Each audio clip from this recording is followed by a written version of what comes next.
actually we will deal with actually trust and safety professional. So the session will be moderated by Laura. So the speaker will introduce themselves. So I remind you that the session is recorded. So in case actually you are not, completely okay with that, if you want to ask questions at the end, etc., be aware that the session is recorded. Okay? So I'll give you the floor, Laura. Sounds great. Hi, everyone. We're really excited to get into this discussion. So we'll start with some brief introductions before we start our conversation. So again, my name is Laura DiBenedetto. I'm a policy manager at Airbnb, and I'm here representing the Trust and Safety Professionals Association, and I'll be moderating this panel. I've been working in the trust and safety space for about 6 years now across a couple of different companies, including Meta and Google and TikTok, and have worked across a couple of different abuse areas as well. And I'll pass it on to Louis Victor. Thank you very much, Laura, and thank you for being here, and thank you very much for organizing the event. Myself, Victor, I worked for a couple of years in risk management in the financial industry, then worked in the French government on negotiating some of the new regulations that are coming into place, such as the Digital Services Act, the Christchurch Call, a number of these texts. And a year and a half ago, we launched a company called Tremo to help trust and companies manage the content, moderate the content, and so it's a tool that is being actively used by moderators. So very timely discussion.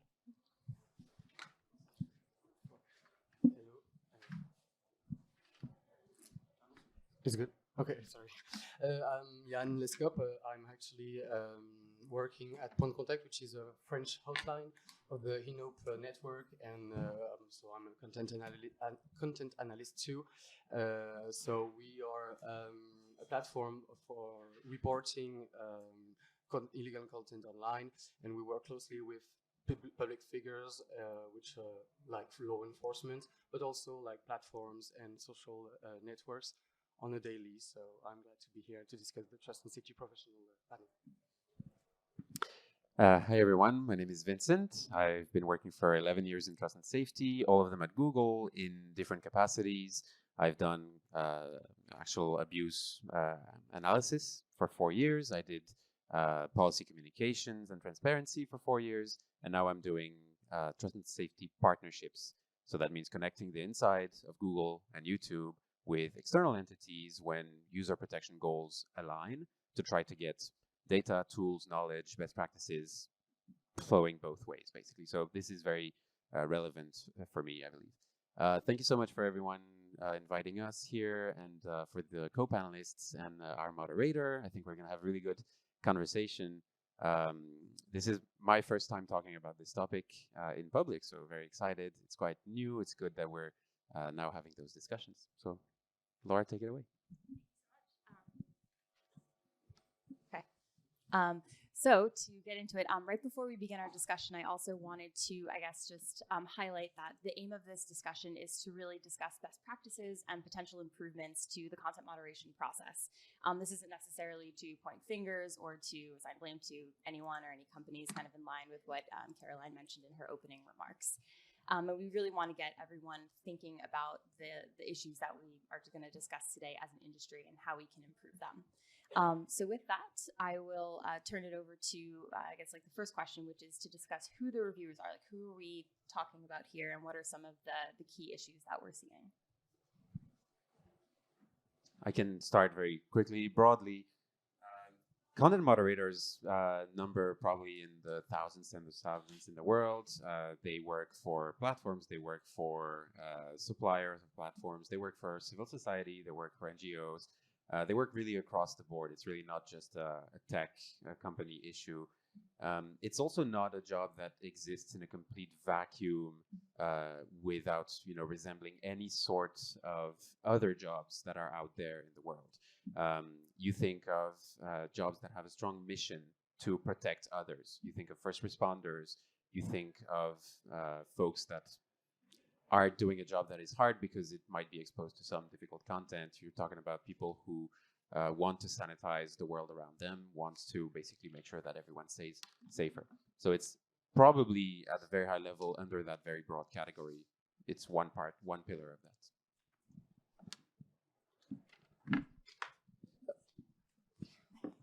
I'll go next. Sorry, Jan. But so as Tremor, we don't actually have work with the moderators directly. That they're the moderators that work for our clients. But what we've seen, and I think Vincent, what you said is to the point, which is when we created our tool, when we created our project, we started off trying to interview as many moderators as we could, and from very different locations and different levels. So you know that you have moderators that see different types of content, that have different type of experience, etc. And what I found, to what you were saying, which was really interesting, is the mission and the purpose of some of these moderators. It was very interesting to see that we came in with a bit of a bias, saying, okay, this is actually a very difficult job. It must be very stressful. It must be horrible. And I remember one of the moderators saying, actually, no, you know what? We came in the office in the morning with, like, we were actually helping people have a better experience online, and we were protecting them from some of the worst stuff.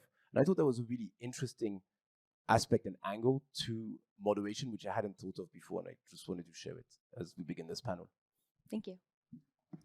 I think, yeah, exactly. I think there's like a view very cliche about what are the reviewers of content and where they operate in the world and in what condition, basically. But I think that we start to realize that there's people involved in many a wide variety like of structure, which could be like, as I said, like I work with these people, so it's like law enforcement. It could be also professional lawyers, and all that. And I think that bringing people together like today is a way to start to discuss about how this work are done and actually to have a conversation. I think it's basically the first initiative of this kind, and I think it's really important to get to know these people.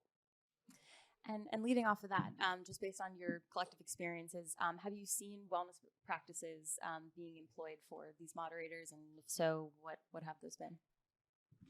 Actually, I can talk about that because I am myself a content analyst, so I am invested in some psychological follow-up regarding the exposure of such images, and so yeah, on a mandatory basis, like a monthly, I encounter psychological psychic. I don't have the word at the moment, but yeah, where we can discuss how I feel about watching this content. Does it affect my personal life and extra?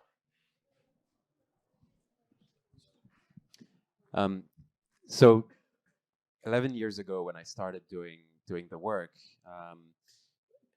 there was a sense of community that was very important. It's you kind. I don't really know if it's gallows humor. I don't know if some of you have seen this before. Just a sense of community with other fellow content moderators, where you all go through the same thing. You have the same job, more or less. You see similar content. You're exposed to the same thing, and you develop strong bonds with those people. Essentially, this can be strengthened by the company you work for, the organization you work for, and it can be organic. That's a really interesting thing that I've really observed over time. So having that sense of community. And it's funny because no later than this weekend, I was staying at a friend of mine who is a therapist working with children. And she was telling me how for her, in her own experience, engaging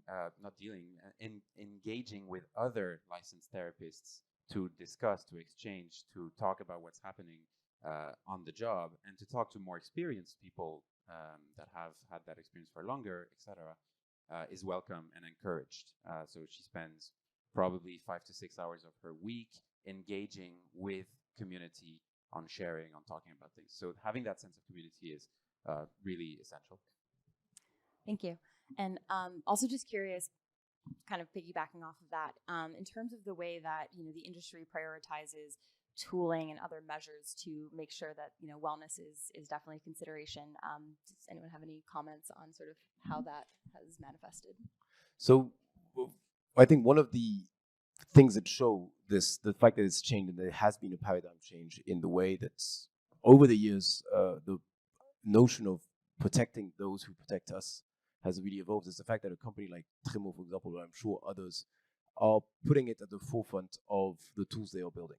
So we did not want to start, thinking about what could be the good tools we bring to moderators without thinking of how do we protect them from, the exposure? How do we build in, seek help functionalities? How do we build in help, mutual help of building this community around the moderator? So I think there is a shift, and that is very good news.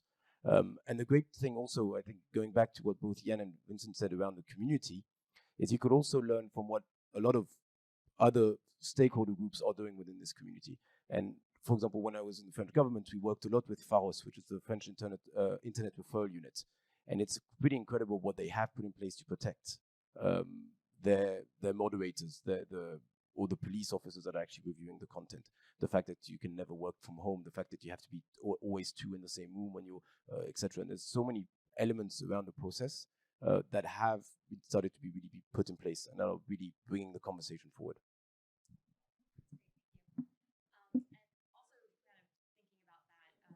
Do we think that today in our current environment we might be able to better utilize, either intercompany collaboration or NGOs to continue to facilitate this focus on wellness?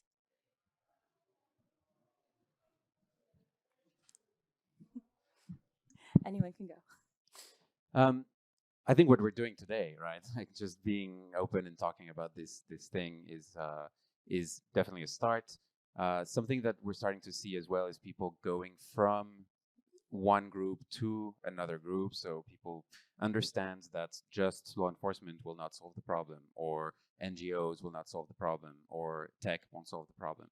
So having a little bit of people moving from one type of entity to another might make a lot of sense. Now, that creates maybe questions. Different governments, different countries have different policies on what can be called sometimes revolving doors, going to changing regulator, NGO, tech, etc. But I personally think it should be really something we look more forward to.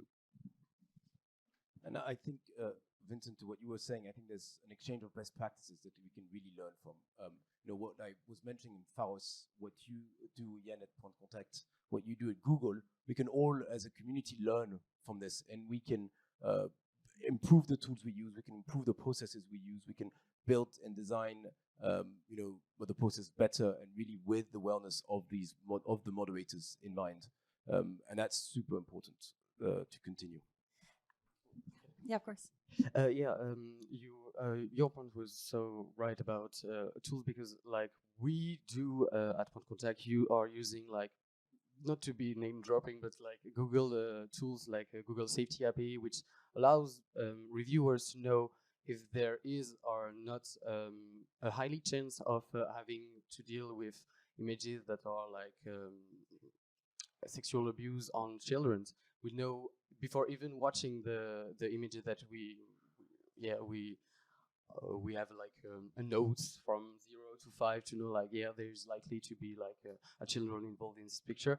And regarding the NGOs, I think it's like the problem and actually the solution, because like we gravitate around like multiples structure, but actually there is no centralized NGO that is going to talk about like all the issues that are at stake. And I think it's like more sectorial. Like we have like mental health NGO that can do the work. There are social rights structure. I think it's like the problem and the solution. Like we have to work together.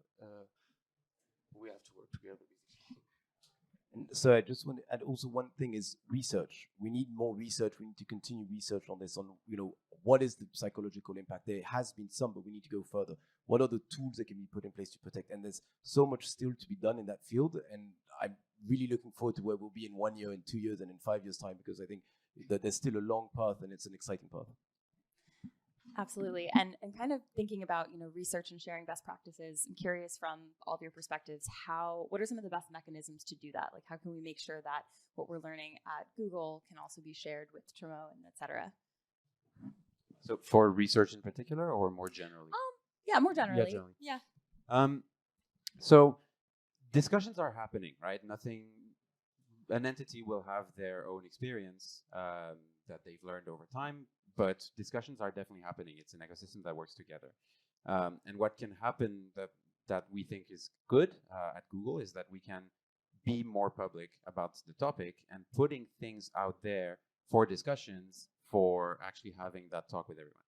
So that's the spirit behind the publication of the Google Wellness Standards, for example, that were published in June last year. I don't know if you can find them, with a Google search. So if you look for Google Wellness Standards, what this is a document that we've created based on our experience, of course, but also talking to our suppliers of content moderation work, with specialists in the field, to sort of put out there some standards that we think are useful to share and to discuss with the whole industry about. These can be very, they're not prescriptive standards. We're not telling everyone what to do, because every organization is different, every moderator is different, etc.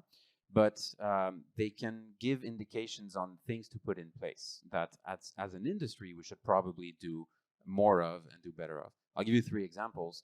The first one could be, for example, on the job description, just mentioning that there is sensitive content review. That's the basis. It's still not done everywhere, so it's important. Limited number of hours per day spent on a workflow looking at this content.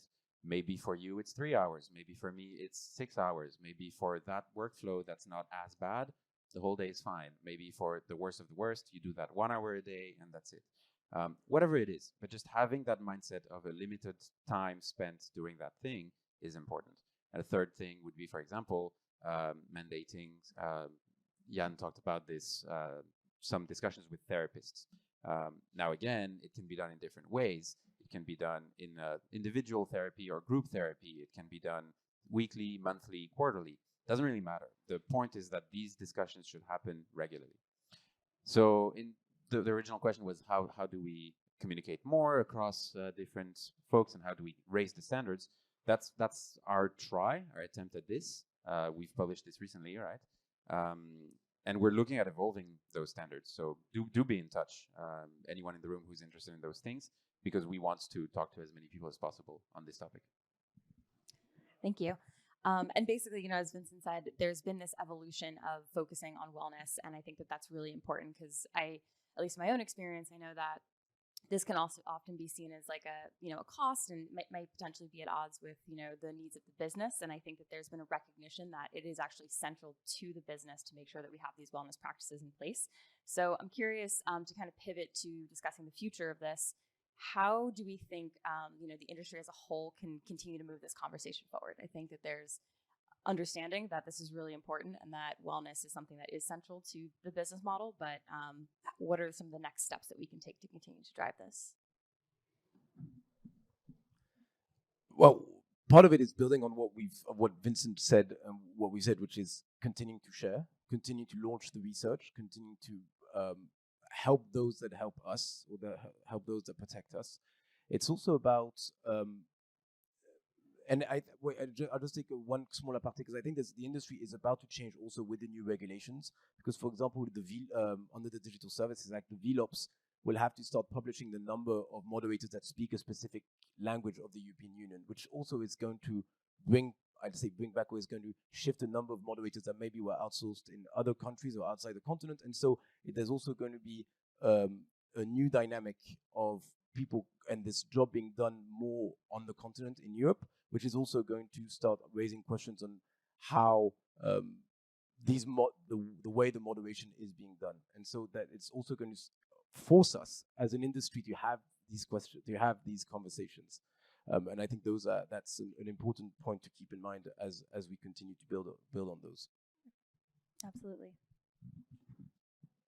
Actually, on the way forward, I think that of course, we have to continue to discuss, to create spaces, but we have to involve, I think, in all the process, the moderators themselves, because I don't think that we can abstractly find the good practice, the guidelines that should be applied. And I think the involvement of the first person that are concerned by this topic is really important. And I was wondering with this question, like, should we do like impact studies on how a new rule that we will implement on the trust and safety sector, like how this is going to have an impact on wellness of the moderator themselves? I think like, yeah, of identifying the risk before applicating any regulation, I think could be.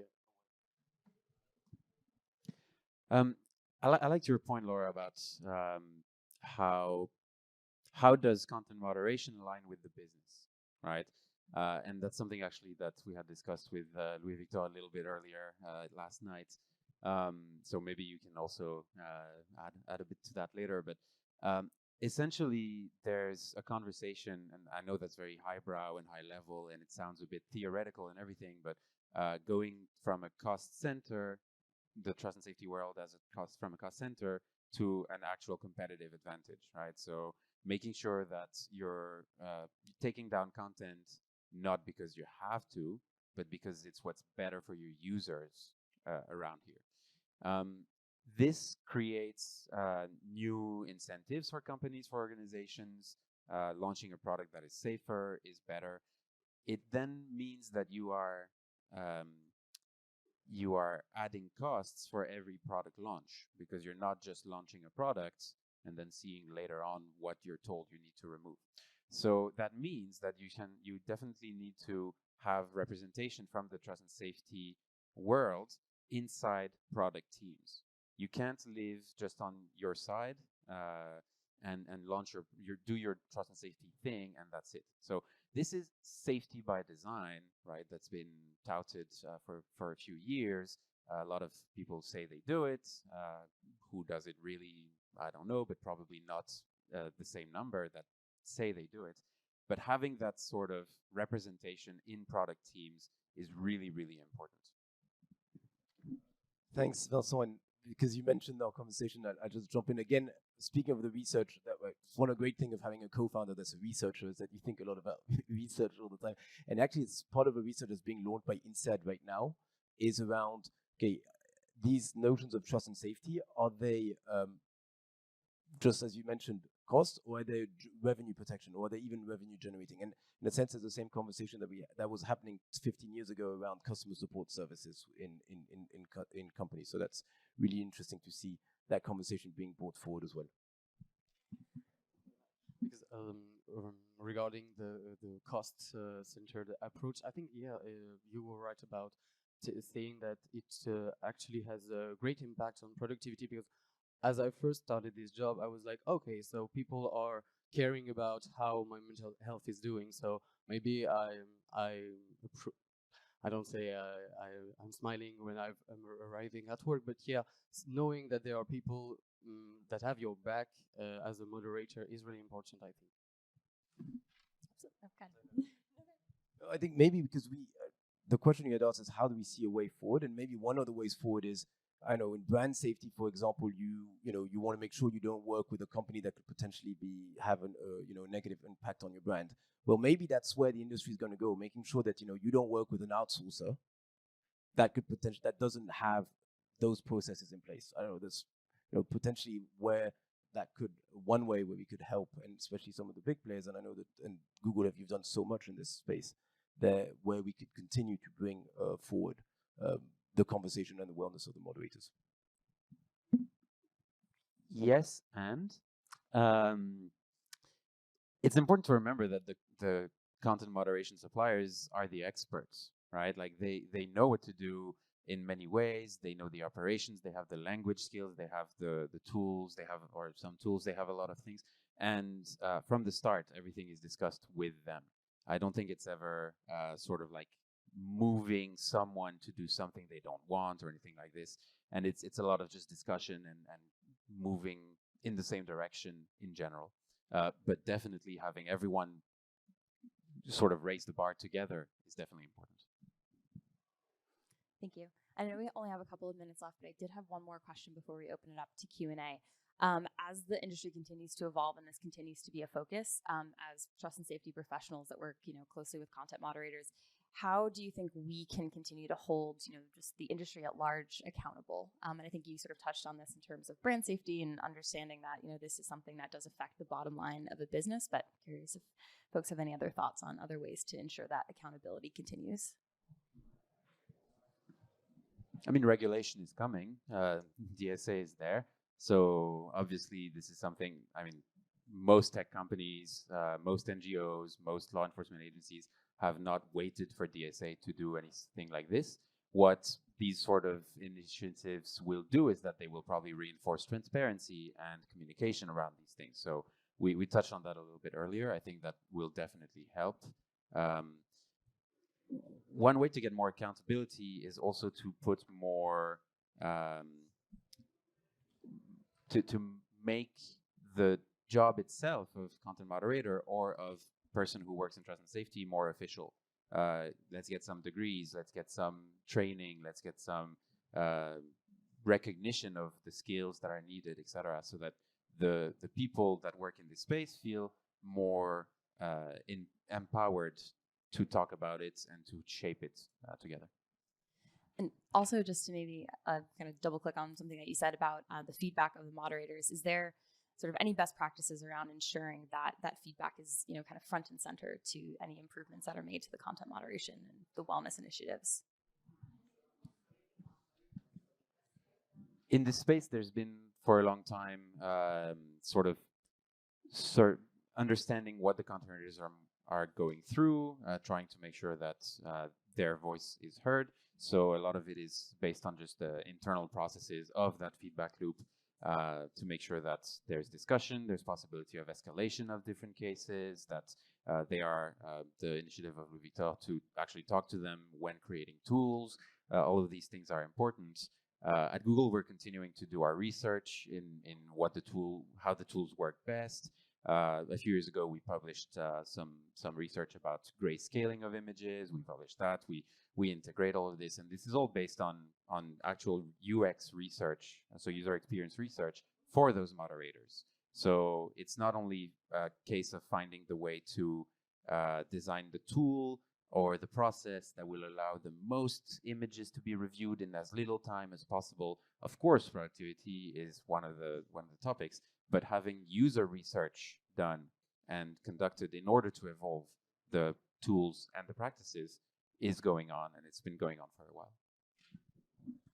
I also think there's a big aspect around community building, and I think what the work you do at the TSPA as well is so important for this. I'm always amazed in Paris, for example, we've organized afterworks with people who do moderation within different companies, and sometimes it's the first time they've actually spoken to somebody outside their company about the work they do. And after the first drink or the second drink, this is so interesting, and you actually have the same problem, or and it actually fosters conversation, it fosters best practices, it helps to get this general knowledge shared, etc. So I think that's part of the job that needs to be done. And thanks for the work you're doing there as well. On the topic of making the companies more accountable, I don't know if I have the best position to do that, because we are like the NGO that are trying on a daily to approach these companies and to say, like, yeah, there are some tools that we are a gathering of all the institutions and companies at Point Contact, at least, and so it's kind of accountable, but we are not like forcing them to do so. But actually, we have just as Vincent mentioned it, like the Google standards. We have at Point Contact a white paper, which is in order to like bring all the actors, like it could be Pharos, as Louis Victor mentioned it, but also Google itself and Twitter and Meta, to like, yeah, these conversations are happening, be a part of it, and it's only the way forward to make it like a conversation that I think has to leave the sector itself, even if it's building at the moment. Like, we have to make it an issue that is public and that everyone is concerned, whether you be like the user or the platform or a professional, at least.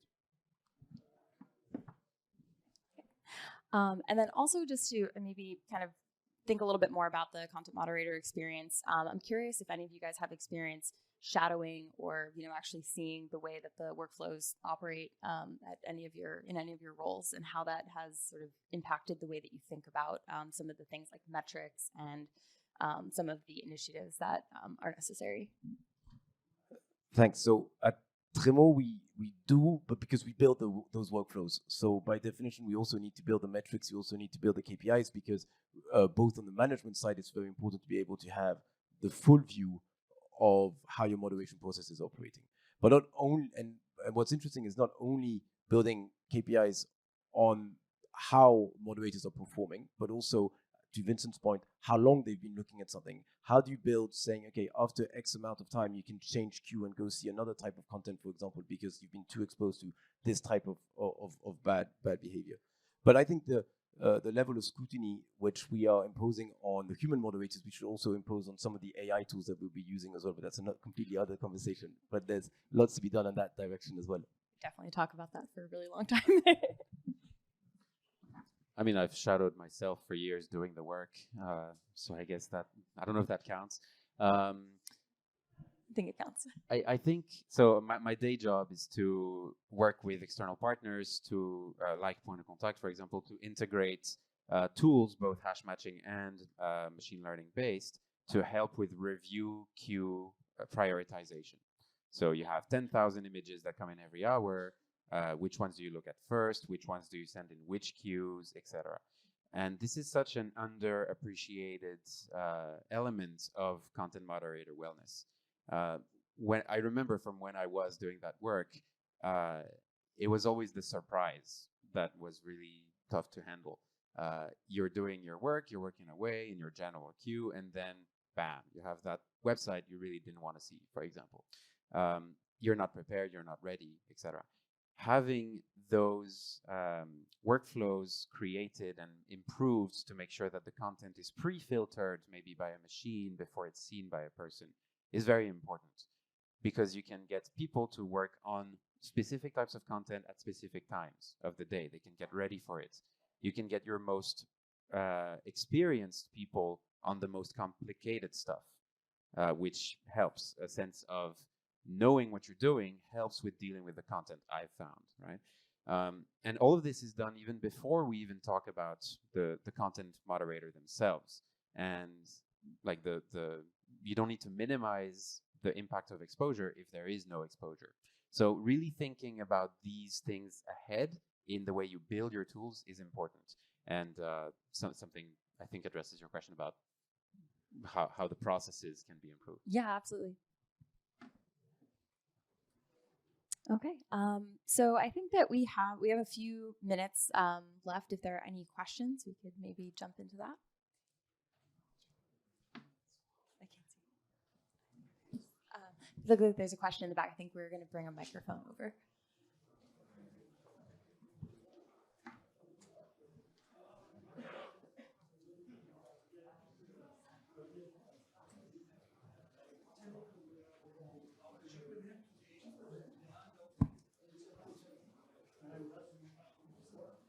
Well, I can go without. That's fine. I can take my volume on. Well, concerning, you were talking about something like, let's say, management of content by design. If they have to review, whoever can answer the comment. But when we're talking about the management of content, so I felt that you were talking about something like management of content by design. My first question is, how can we trust companies or whoever tools are made or created to manage content? Because content or this illegal or harmful content has not consistent. So the first point was maybe on safety by design, which is the principle of making sure that the content itself, the abusive content, hopefully doesn't even make it on the platform. Safety by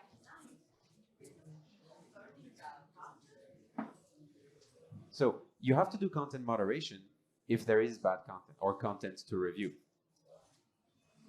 Helping the moderators see less sensitive content starts by making sure that the sensitive content itself is never posted online. An example I can give you that maybe will make it a bit clearer is Twitter did that test where if they detected that a response to a tweet before you post it, right, you write your response, you click send, and then they have a tool that runs in the background, and if they detect that the answer that you're posting contains an insult or is toxic or aggressive, it prompts you. It tells you, hey, maybe you're being a little bit too aggressive. Do you want to change this? And I don't remember what the numbers are, but they saw something like 18% of people didn't post after this, something like that. Well, it's working in 18% of the case, right? And for them, that's what they found. You can basically make sure that your tools are not your products are not used by bad actors as much as possible. Now, any products across the world can be used negatively by a malicious actor, right? So coming to zero bad behavior online, let's hope for it, but I don't think we'll get there. So our future is safe, all of us, professionally, almost. So I don't know, does that address your first question? And the second question was? I think it was about the tools that we're using to prioritize content for review. Right. Well, so evolving issue, right? It's complicated technology that we're putting in place, whether it's machine learning, hash based. Once it's built, I think our Videntifier person before mentioned that the best tool in the world is not a good tool if it's not used. So those are complicated issues that we're running through, right? We're all evolving the technology and making it better. I think it's better than it was 3 years ago, and 3 years in the future it'll be better than now. Yeah, and I think it just kind of speaks to the fact that there's no silver bullet for any of these issues, and that we sort of have to attack them from different angles, and that we want to be as proactive as possible, but we're not going to be able to get to everything before it is posted online, and so it is important for us to be able to prioritize the most egregious content and make sure that we're still centering on the wellness aspect as we continue to prioritize that. Regarding your second question, I was like, yeah, of course. I think that you maybe mentioned like AI, like bias or of those kind, but like when we talk about like CISM, for example, I think that it's pretty objectively designed. Like is there nudity and if that body seems young or not? And it's like it could arise like when it comes to hate speech, I think, regarding discrimination that could happen. And it is a real question, actually, I think, but I'm not on that side of technological development. But yeah, it is an issue that we have to address. But for now, like when it comes to terrorist or CISM content, I think it's pretty like objective criteria that are used to build this device, I think. And I think an important aspect, just to your point, Jan, is to remember that content moderation is no longer just a binary decision. Like moderators no longer say keep on or take down. They actually have to say, okay, what is this picture? Am I looking at nudity? Am I looking at terrorist content? And if it's terrorist content, is it what type of terrorist content it is? And in fact, it goes much further. And so what we should question is not only like what's the decision taken by this AI or by this moderators, what's the policies in place? Because ultimately the moderators defining what the picture is, and then if the tool is then designed in such a way to take an action based on what policy infringement in all of the cases. And so that's where a lot of the discussion needs to be as well. Absolutely. And if you think about like certain types of content, like violent extremism, for example, I think that's a good example of the type of content where it could be shared by somebody who's trying to further one of those causes, or it could be shared by like a bystander to try to raise awareness. And content moderators have to be able to discern that. And if you're thinking about really graphic content, that's just another layer of something that they need to consider, which, as you can imagine, is very taxing. Just on an anecdote on this, and then during the Christchurch call, we had a very long debate saying if there's a terrorist attack, if it's the terrorist that takes the picture or that takes the video, it's a terrorist content. If it's a bystander that takes a video of exactly the same attack, is it a terrorist content or not? And the definition was no, it's not terrorist content because it's a bystander. But then, again, like it's like How do you tell?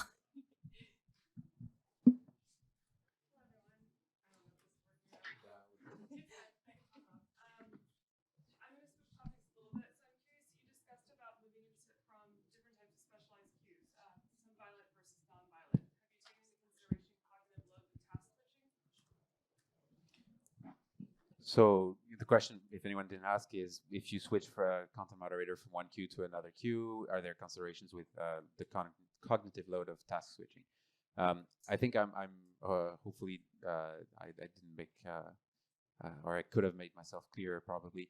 I'm really not mentioning like switching queues between each task, right? But more a more general time in your agenda. You have this morning you're doing this queue, this afternoon you're doing that queue, this sort of work, and that's rendered possible by doing that pre-filtering of the work.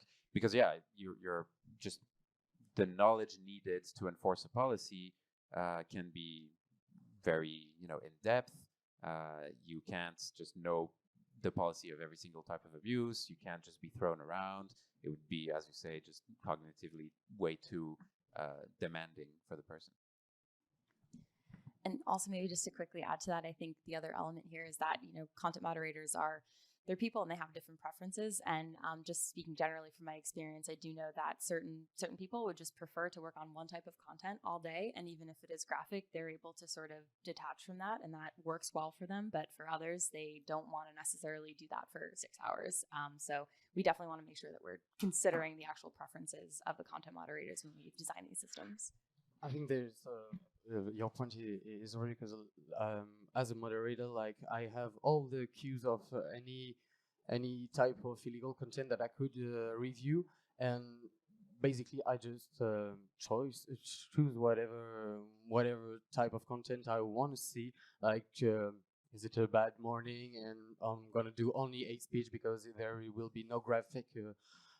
Images of assault or whatever, and so for the whole morning I could deal with hate speech if I want to, and another day could do the same with more abusive and violent images. I think it does have a real impact on how you do your work to know that you can switch and regarding preference or mood. Basically, I think it's important for moderators to do that. And I think we have time for one last question, if anyone has.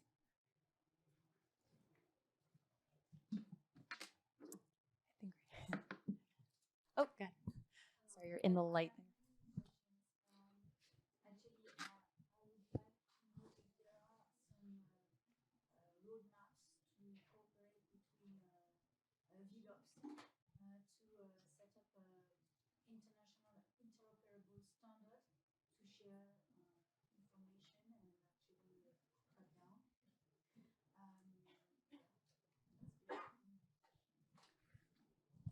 So the question is there a roadmap across VLOPs to further this initiative and how that works?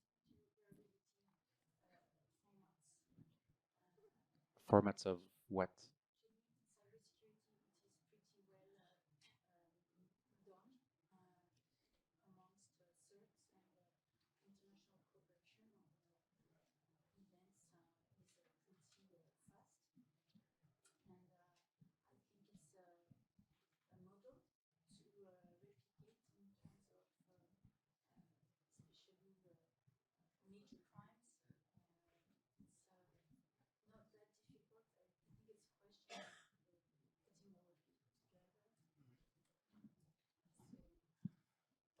Actually, Point Contact being the French hotline of the INCYBER network, which is a gathering of like 50 hotlines around the world.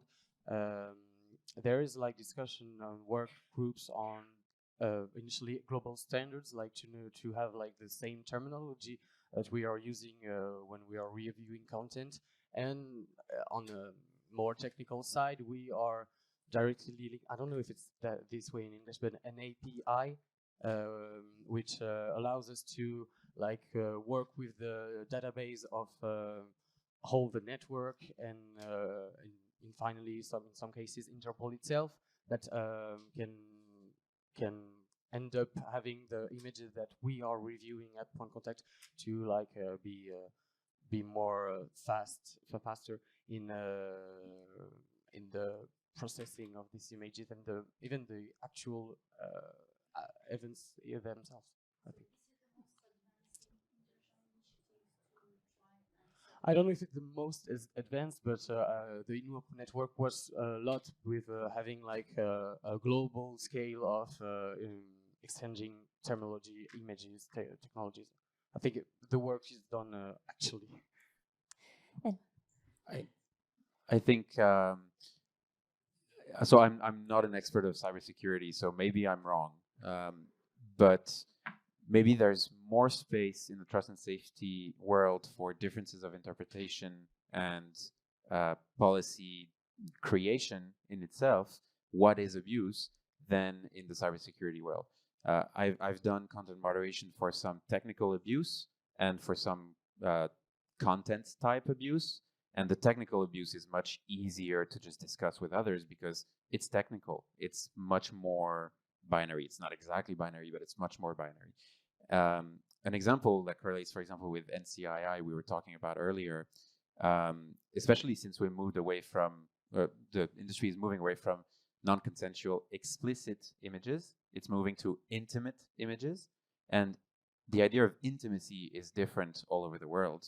In some countries, a woman being in a social setting with men is an intimate image and could get them to face the same consequences that a woman in France might face with an explicit image. And so in that case, how do you harmonize? It's really hard. It poses, but you're right thinking about this. And I know we're at time, so I just wanted to thank the panelists again for your participation. Thank you so much for your questions.